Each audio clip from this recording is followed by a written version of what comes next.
독일의 우화 중에 있는 이야기입니다. 왕이 신하 두 사람을 불러서요, 한 사람에게 나라의 전역을 다니면서 잡초가 얼마나 있는지를 조사하라고 합니다. 또 한 사람에게는요, 꽃의 종류가 얼마나 되는지를 알아보라고 합니다. 1년이 지난 후에요, 두 사람이 왕 앞에 섰습니다. 잡초를 연구했던 신하가요, 왕에게 보고하죠. 우리나라는 온통 잡초 나라입니다. 온 나라가 잡초로 뒤덮여져 있습니다 라고 보고합니다. 꽃을 찾아 다녔던 신하는요, 우리나라의 이 국토가 수많은 꽃으로 뒤덮여져 있습니다. 지금 우리는 꽃동산에 살고 있습니다 라고 그렇게 보고합니다. 여러분은 지금 잡초와 더불어서 살고 있습니까? 아니면 아름다운 꽃과 더불어 향기를 맛보면서 살고 있습니까? 사람이 어떤 마음과 어떤 눈으로 보는 세상을 보느냐에 따라서요, 얼마든지 동일한 세상은 달리 보입니다. 사망을 여행에 가다가요, 가이드의 실수로 길을 잃어버린 사람이요, 가지고 있었던 모든 물들을 이제 다 소진이 되어지고 마지막 물병에 반만 남게 됩니다. 그런데 그걸 보면서도 아이고 이제 물이 반밖에 남지 않았네 그러면서 걱정하는 사람이 있고요, 반면에 아이고 내 수통에 이렇게 물이 반이나 남아있네 라고 희망적으로 또 감사하는 사람이 있습니다. 여러분들은 이 세상 어찌하고 하고 어떤 마음 가지고 오늘에서 내일로 이렇게 발걸음을 옮기려고 하십니까? 오늘 본문은요, 시편 1편입니다. 고대의 히브리인들은요, 가장 중요한 것을요, 가장 앞에 두는 습관이 있습니다. 그런 점에서 시편 1편은 150편의 시편 중에 가장 중요한 내용이 담겨져 있고, 전체의 소령격이요, 그 다음에는 주제라고 할 수가 있습니다. 시편 전체의 주제가 뭘까요? 복 있는 사람입니다. 진지하게 여러분 자신에게 한번 물어보십시다. 나는 참으로 지금 행복한가 하고요. 여러분이 아는 무수한 사람들 가운데 어느 정도가 돼야지 행복하다고 생각되어질까요?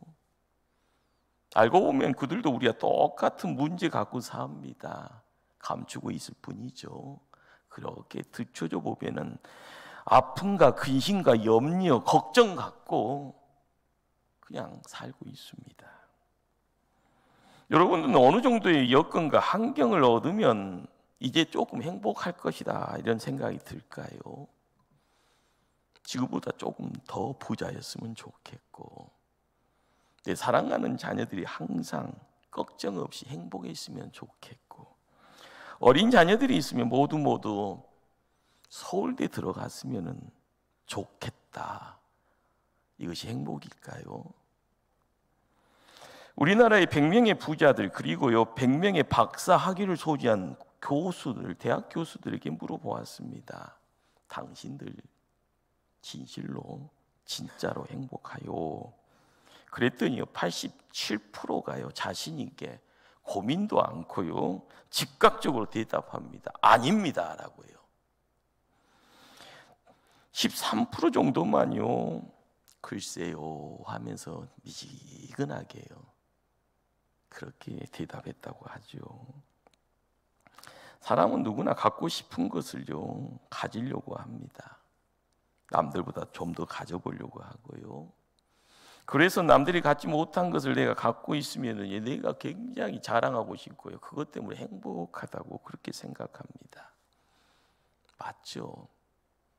그러나 그 시간이 짧습니다. 기억하십시다. 여건과 환경이 나를 행복해 주는 것 아닙니다. 복된 환경이 있는 것이 아니라 그 자리에 복된 사람만 있을 뿐입니다. 그러기에 세상 살면서 행복하다고 이야기하는 사람들의 특징이 있습니다.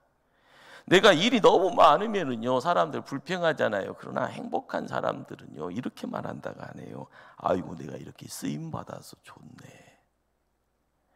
일이 없으면은요, 그들은 뭐라고 이야기할까요? 아이고, 이렇게 놀 수도 있으니 얼마나 좋을까. 쉴 수 있고 이렇게 자유롭게 뭔가를 할 수 있으니까 좋네. 건강하면 활기차게 일할 수 있어서 좋다고 하고요. 잠시 아파 병원에 누워 있으면 아이고, 기도할 수 있는 시간 줘서 조금 하나님 감사합니다 이야기합니다.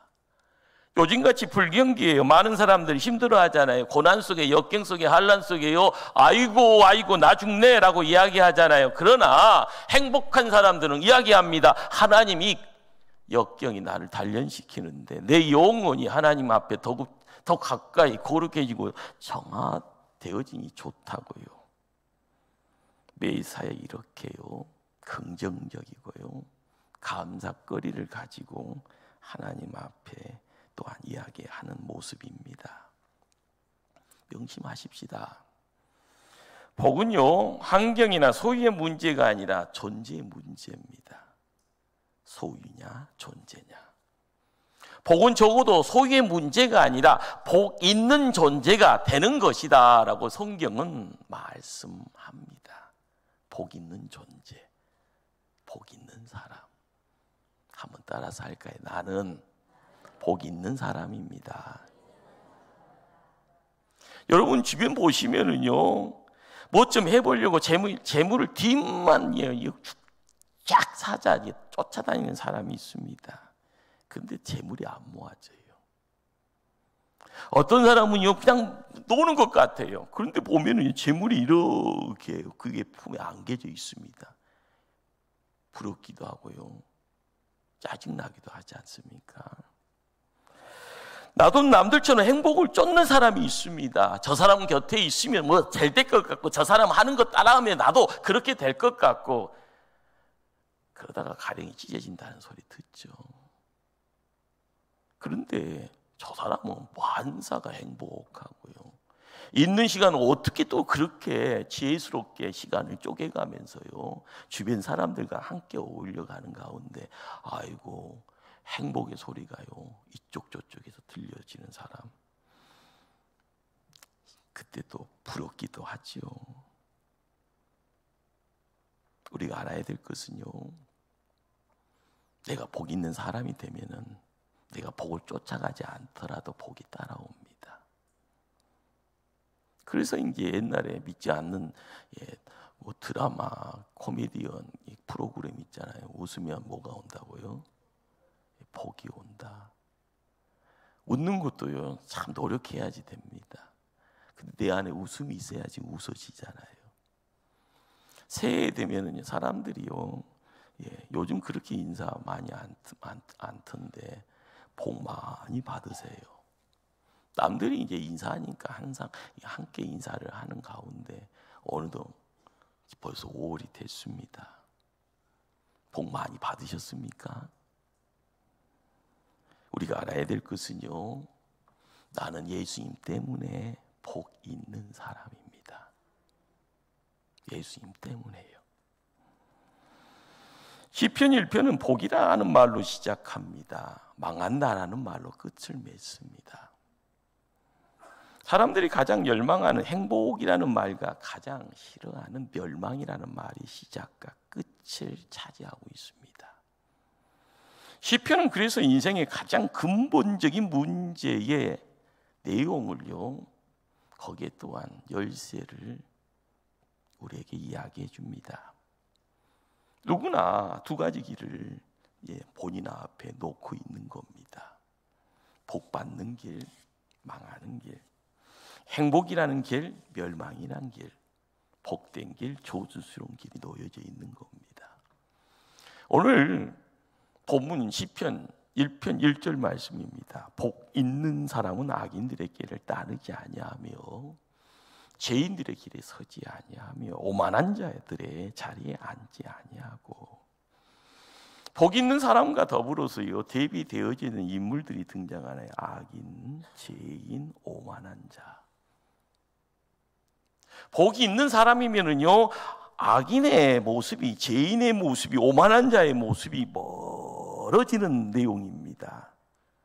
자, 그런데 왜 사람들은요 본인이 싫어한다 하면서 악인의 꾀를 쫓을까요? 왜 죄인들의 길을 따라가게 될까요? 왜 오만한 자들의 자리에 앉게 될까요? 많은 고민이 필요할 겁니다. 그것은요 복의 자리에 욕심이 앉아 있는 겁니다. 하나님이 앉아 있는 자리에 나라는 존재가 앉아 있고요, 나라는 존재예요 사단이, 마귀가 함께 어울려져 있기 때문에 우리는 그걸 욕심이라고 이야기를 합니다. 이 세상 살다가다 보면은요 속이는 자가 나쁘다라고 이야기하잖아요. 그런데 걸핏하면 속아 넘어가는 사람이 더 잘못된 겁니다.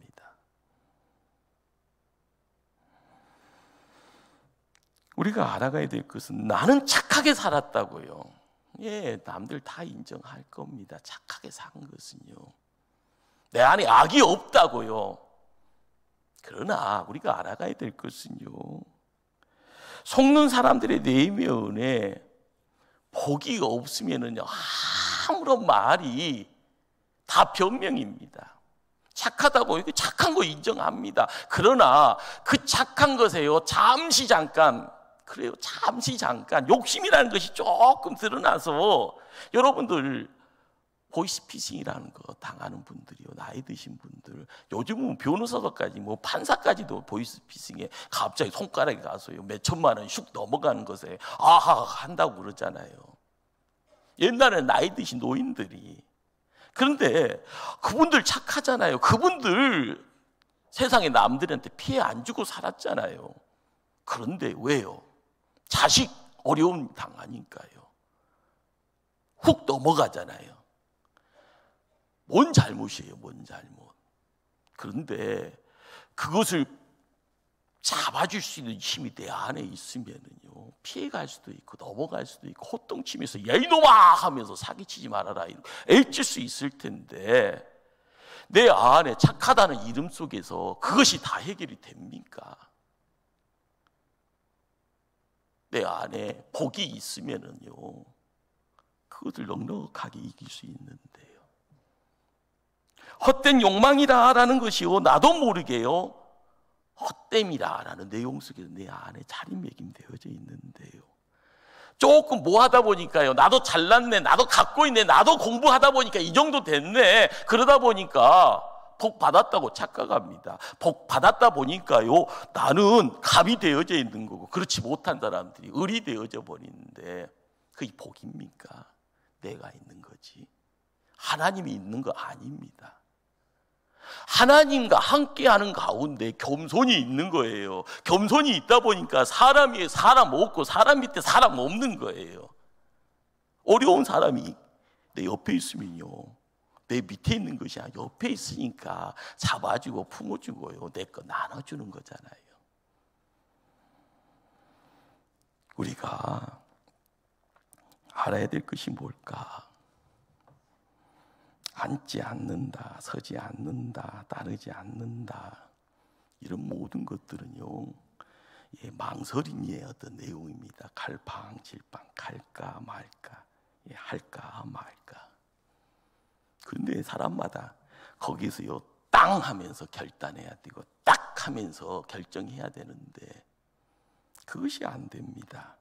그런데 그것을 하게 하는 힘이 내 안에 있는 복이다라는 겁니다. 지금 가야지 하면서 가지 못하는 것이 얼마나 많았습니까? 해야지 하면서도 하지 못하는 것들 얼마나 많았습니까? 이제껏 제대로 살아보지 못했으니까 이제는 좀 제대로 한번 신앙생활도 하면서 살아봐야지 몇 번 결심하다가 그렇지 못한 경우가 얼마나 많았습니까? 버려야지 하면서도 버리지 못하면서요, 집안을 쓰레기장으로 만들어 놓고 있는 모습이 우리들 모습 아닙니까? 담대하게 돌아서는 그 결단의 내용은요, 내가 작정해서 되는 것이 아니라 내 안에 있는 복이 그 일을 만들어 갑니다. 뭔가가 막혀 있는 것이 열려지고 묶여 있는 것이 풀어지고요, 알지 못했던 것이 알아지는 그 내용이 내 안에 있는 복이 그렇게 만들어 가는 겁니다. 우리가 알아가야 될 것은 복 있다라는 것이 뭘 이야기하는지, 그 깨달음의 자리에요, 내가 복 있는 성도임을 다시 한번 느껴갈 때 새 길이, 새 역사가, 새 변화가 여러분이 가득가득 채워질 줄 믿습니다.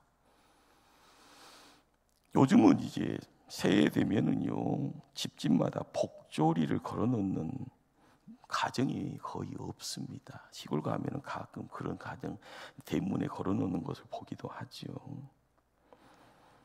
그런데 신앙이 없는 분들, 그냥 옛날 분들은요, 이 복조리가 집 대문에 걸려 놓는 그것 자체에서 누군가가 와서 또는 천사가 와서 거기다 복을 가득 담아주는 줄로만 이렇게 생각하고 말하죠. 그런데 왜 이 선조들은 왜 거기에 조리를 복조리라고 해서 복자까지 써서 이렇게 걸어 놓았을까요? 선조들이 무엇이 복이라고 생각했기에, 조리는 요즘은 주방에 거의 없죠. 옛날 제 어렸을 때는 항상 어머님이 식당에서 이렇게 쌀 뭐 이럴 때 이렇게 하면서 돌도 골라내고 겨도 이렇게 골라내서 쌀 뜨면 뜬물대로 하고 좋은 쌀로 이렇게 밥을 찌는 모습을 어릴 때 많이 보았습니다. 그런데 이 조리라라는 것은 뭘 골라내는 어떤 도구인데, 이것이 복조리가 되어져서요, 대문에 걸려져 있는 선조들의 어떤 지혜가 거기 있던 거죠. 뭐라고 이야기할 수 있을까요? 한 해를 통해서 내 인생의 저주와 상처와 잘못된 거, 악한 것들을 걸려내는, 그런데 그것이요, 복조리입니다. 그 복조리가 이 대문을 출입하는 자녀들에게는 끊임없이 눈에 보여지고, 그것을 이렇게 내 것 삼아갈 때 한 해가요, 아름다워질 것이라. 그렇습니다. 우리가 믿음의 자리를 지킬 때마다요, 우리에게도 복이 있어야만요, 꼭 해야 될 말을 할 때 할 수 있고요, 꼭 하면 안 될 말이 있으면은요, 입에다가 딱 자물쇠를 잠글 수 있고요, 내가 지금 벌떡 일어나서 해야 할 일이 있을 때요, 사람은 안 보고 앞장설 수 있고요, 일을 하면은 가문의 저주가 되어지고 수치가 되어진다 하면은요, 아무리 내가 드러날 수 있는, 칭찬받을 수 있다가도요, 가면 안 되는 결단, 그것을요, 내 안에 있는 복이 그 일을 할 수 있도록요, 나를 온전히 드러내야 될 줄 압니다. 오늘 본문에서요, 복 있는 사람을 시냇가에 심은 나무와 같다라고 말합니다. 무슨 말인가요? 좋은 곳에 있어서 잘 자라는 나무, 이런 어떤 모습을 우리가 상상을 합니다. 시냇가에 심은 나무, 바로 종원사인 하나님이요, 의도를 갖고 심은 나무인 겁니다. 우리가 알아가야 될 것은, 하나님은 우리를 이 땅에 보내실 때는 분명한 의도가 있습니다. 목적이 있습니다. 이유가 있습니다. 복 있는 사람은 그걸 알고 살아가는 사람입니다. 그런데 시냇가에 심은 나무도요, 모진 찬바람 맞습니다. 눈 많이 폭설 내리면 나무가지가 부러지는 것도 다반사입니다. 시냇가에 심은 나무 같은 사람도 세상 사람들을 당하는 불행, 어려움, 환난 다 당합니다. 실패 맛보고요, 질병을 앓기도 하고, 그것이 치명적이다, 의사를 통해서 몇 달 남았습니다, 이 소리에 청청병력 온 식구가 슬퍼하기도 합니다. 그러나 아무리 심한 가뭄이 찾아와도 살아갈 수 있는 힘의 온천이 있다고 하면 어떻게 하실라 합니까? 바로 시냇가에 심은 나무는요, 힘의 온천을 갖고 있는 사람을 이야기합니다. 내가 기도하고 싶을 때 기도할 수 있습니다. 은혜가 필요할 때 복받는 그릇 되어져 은혜를 받을 수 있습니다. 성령님이 나를 떠나지 않고요, 매사 나를 지켜주십니다. 그런 사람이 바로 시냇가에 심은 나무라 합니다. 세계에서 베스트셀러라고 이야기하면 성경을 이야기하죠. 그 다음으로 이야기되어지는 두 번째 베스트셀러가 존 버년의 철로 역정이라는 책입니다. 우리 요즘 이야기하면 소설이라고 생각하시면 되죠. 거기에 여러 인생의 믿는 사람들의 어떤 인생 여정을요, 존 버넌이라는 사람이 이렇게 그려내는 어떤 내용들이 책의 이야기들이죠. 거기에 한 부분에요, 성도 크리스찬이 멸망의 도시를 떠납니다. 그리고 하나님 계시는 천성을 향해서 길을 걸어가는 도중에 설명이의 집을 방문하게 됩니다. 거기서 들은 이야기죠. 세상에 있는 사람들은 저마다의 불꽃을 소유하고 있다라는 겁니다. 그런데 마귀는 그 불꽃 끄기 위해서 온갖 장난, 온갖 바람을 일으킨다는 겁니다. 그런데 어떤 불꽃은요, 부채질 한번 따가면 꺼져버리는데, 어떤 불꽃은 바람이 강하면 강할수록 더 크게 솟아오르더라는 거예요. 불꽃 꺼지는 후에는 이 땅의 재난, 환난, 걱정, 근심, 문제가 얽히고 설키고 야단, 법석이 되어집니다. 그것이요, 종말처럼 느껴지기도 하고요. 그런데 불꽃이 타오르면 신앙이 성장하더라, 가정이 번창하고요, 사업이 왕성해지고요, 건강이 회복되어지고 믿는 자들이 있는 교회가 부흥되어지더라는 겁니다. 어떤 불꽃은 부채짓 한 번으로 꺼지는데요, 어떤 분은 바람이 강하면 강할수록 더 커지더라. 해설자는요, 여기에 비밀이 있더라라는 것을 이야기해 줍니다. 금방 꺼지는 불꽃은 뒤에 있는 기름 탱크에 기름이 없는 겁니다. 바람이 강하면 강할수록 더 큰 불꽃로 타오르는 거기에는요, 뒤에는 기름 창고가 있는데, 바람이 강하면 강할수록 창고에 기름이 더 많이 공급되어져 더 크게 불꽃이 솟아오르었다는 겁니다. 사랑하는 성도님들, 은혜의 기름 탱크입니다. 말씀의 기름 탱크, 사랑의 기름 탱크, 믿음의 기름 탱크를요, 여러분이 가슴에 품고 살아가야 될 줄 압니다. 그래야만이 여러분을 향하여서 불러오는 고난과 환난의 바람이 거세면 거세질도요, 걱정이 찾아오지만 나에게는 행복과 사랑의 불꽃이 더 강하게 타오를 줄 믿습니다. 우리가 복된 삶이라는 것이 뭘까요? 무탈하게 목적지까지 가면 그 얼마나 좋아요. 그러나 누구나에게 힘든 내용이요, 항상 방해꾼이 되어져, 장애가 되어져 우리 앞에 찾아올 때 우리가 넉넉하게 극복하고 이겨내야 될 줄 압니다. 그러나 내 힘으로는 할 수 없다라는 겁니다. 누군가가 도와줘야 되는데 이 도움의 내용이요, 함께 어울려질 때 역사가 있어지는 겁니다. 그러기에 기름 탱크에 기름이 마르지 않는 사람, 그가 시냇가에 심은 나무죠. 그가 복 있는 사람입니다. 여기서 우리가 직시해야 될 것이 뭘까요? 시냇가가 무엇이냐라는 겁니다. 하나님입니다. 하나님. 내 힘으로 사랑하는 사람 말고 하나님 아버지의 마음, 예수님의 성품, 성령의 능력으로 살아가는 그런 어떤 믿음의 성도, 시냇가에 심은 나무입니다. 성경 말씀의 뿌리를 깊게 내리고 살아갈 때마다 온 세상에 가뭄으로 물 한 방울이 없더라도 뿌리가 1km, 2km까지 넓게 퍼져 있으면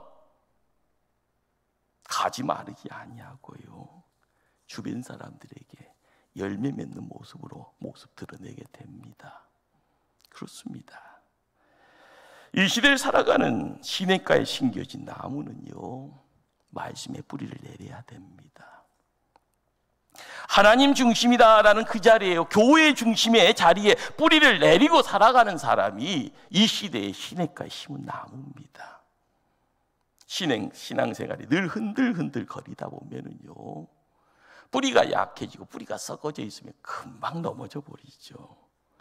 그러다 보니까 세상, 좋은 세상이라고 해서요, 좋은 거 있으면은요 변죽 울리기에 힘써가면서요, 내일 아니면 강 건너 불구경하는 사람, 내일 아니면은요, 그러나 내일로 찾아오면은요 야단 법석이면서요 대체 능력을 상승해 거기서 푹싹 주저앉아버리는 사람, 중심에 살지 못하고 변두리에 사는 신앙 벗어 던져야만이 우리는 하나님 앞에 달려갈 수가 있습니다. 그러기에 우리가 꼭 깨달아야 될 내용은요, 시냇가에 심겨진 나무는요 주의 궁전에 심겨진 나무인 겁니다. 우리가 이 땅 살아가면서요 현대라라는 시대적인 어떤 시간을 품고 있습니다. 그러나 뿌리 깊은 나무는요 하나님의 세계에 함께 어울려졌을 때 영의 세계가 함께 이렇게 찾아오는 장소가 됩니다. 그러니 보여지는 것 너머에 보이지 않는 세상에서 주시는 한의가 있고요, 보이지 않는 곳에서 주시는 회복의 내용이 있고, 보이지 않는 그 세계에서 주시는 만족의 내용들이 우리의 삶을 지배할 때 우리는 기뻐할 수 있고 행복할 수가 있고요, 우리의 시야가 하나님께 맞춰져 있음에 그 소망의 내용은요 문제 앞에 쉽게 넘어질 수가 없는 겁니다.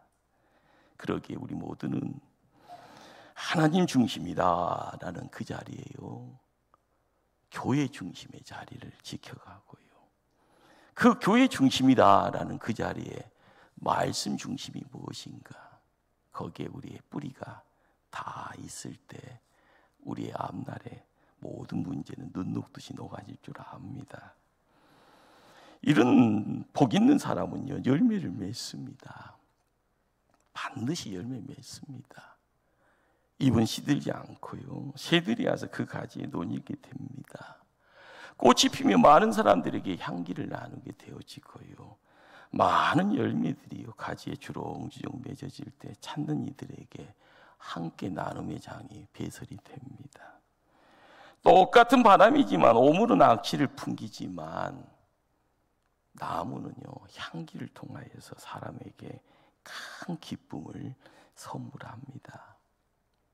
복 있는 사람, 내 속에 가득가득 넘치는 복을 남들에게요 나눠줄 수 있습니다. 성도들의 입에서 당신 때문에 나 행복해, 교회에 와서 울고 싶어서요, 교회에 와서요 애통의 마음 가지고 와서 예배 드리는데 누군가가 와서 표정 보고 손잡아주고 힘들지 내가 기도해, 우리의 삶에 당신 때문에 나는 행복합니다 라고 이야기되어지는 교회가 이 땅의 천국입니다. 그 천국 지켜가야 될 분들이 바로 여러분들입니다. 복의 열매가 되어지는 자녀들이요 성장할 때 누구 봅니까? 엄마 아빠 보잖아요. 그런데 그 자녀들이 엄마 아빠를 보면서 나 행복해 행복해 이야기합니다. 뭔가의 행복의 내용이 있는 겁니다. 기도하는 어머니를 통하여서요 하나님 일에 제일 우선시하면서 열심히 내는 그 아버지를 바라보면서요 나 행복해 행복해, 그러면 그 가정은 물된 동산 되어지는 겁니다.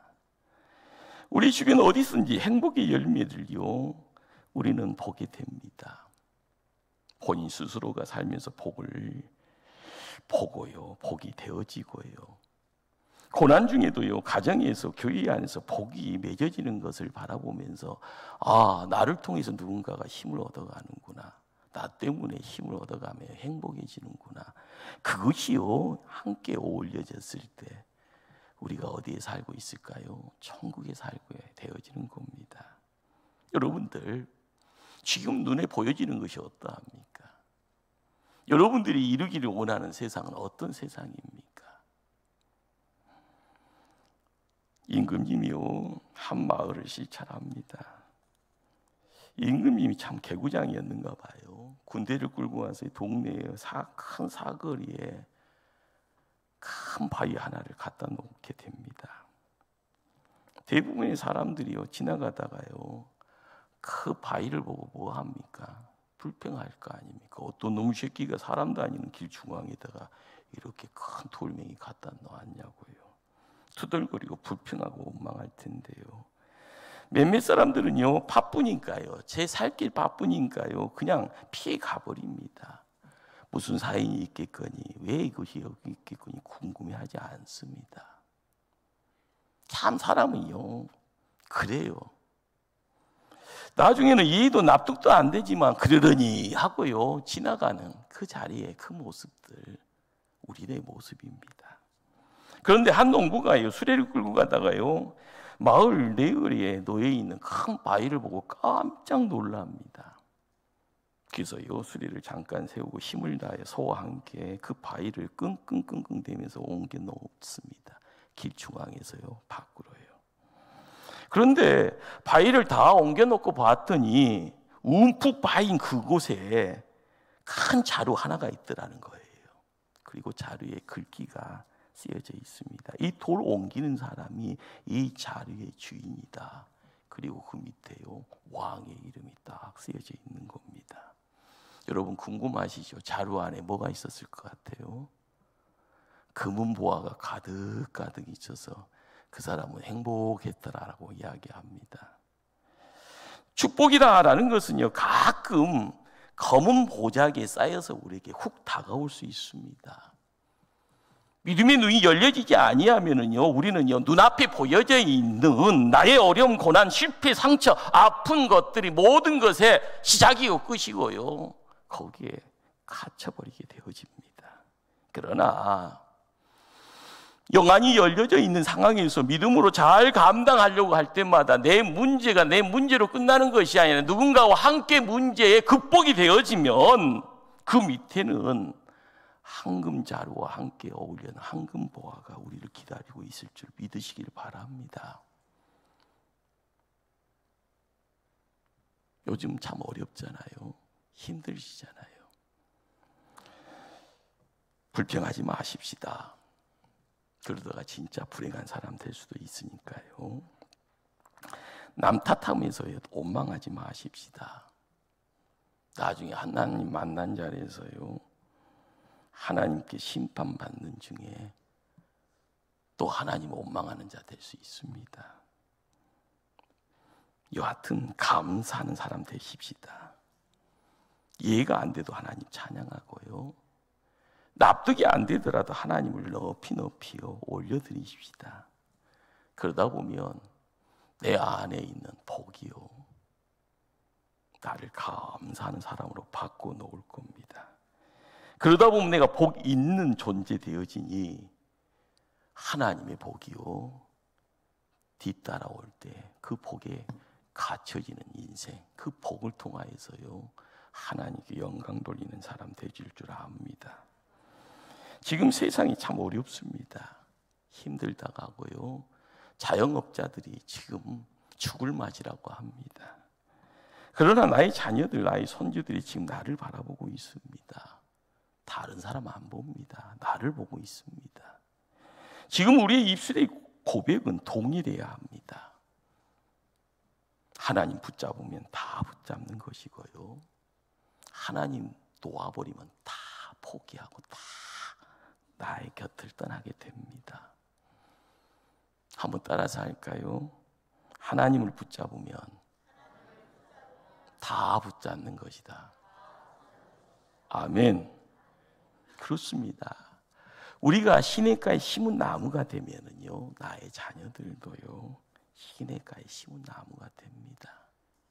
뭐 대단한 거 하려고 하지 마시고요, 내가 시냇가에 심은 나무 되기를 원할 때마다 나를 처복종시키는 그 자리에 내 안에 하나님이 함께 하시고요, 내 마음의 중심에 만왕의 왕 되신 예수님이 함께 해주실 때 나는 왕 같은 제사장 됩니다.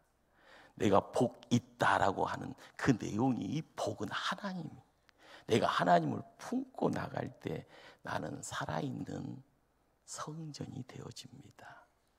이 모습 그대로 하나님 손에 온전히 맡겨 나갈 때 하나님은 자손들 천대 만대까지 이 복의 대물림의 내용들을 넘치도록 허락하실 줄 믿습니다. 기도합니다.